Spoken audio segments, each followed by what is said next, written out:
During our reflections, I compared the ideas from both texts about who is responsible for preventing diseases. Similarly, both texts agree that disease prevention is a shared responsibility between individuals and the government.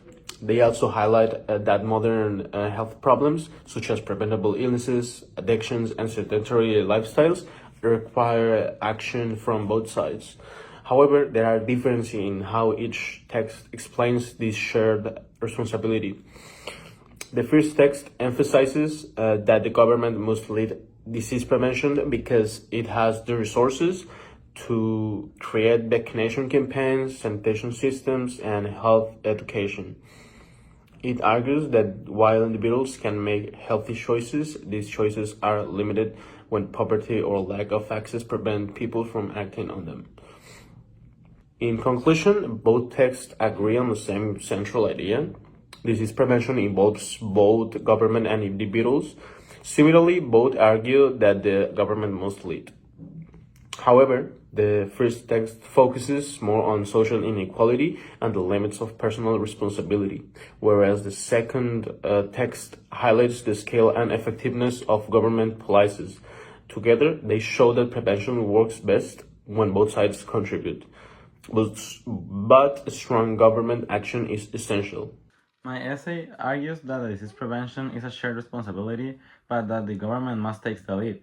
I explain that the governments have the resources and authority to organize large-scale programs such as vaccination campaigns, sanitation systems, and public health education.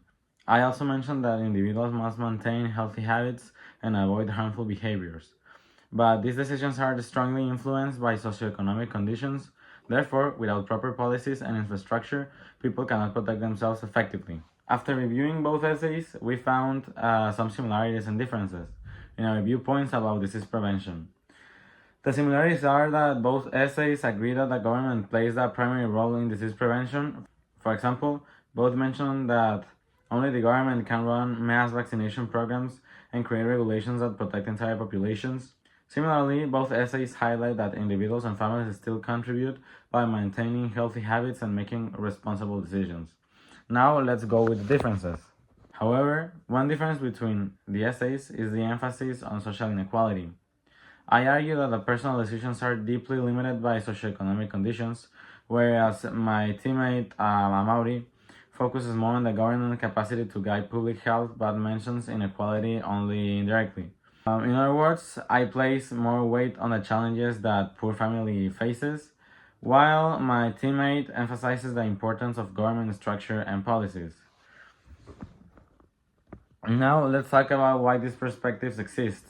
These perspectives exist because we approach the problem from slightly different angles. I consider how poverty and social context affect personal choices, which may come from observing real situations where families struggle to access healthcare.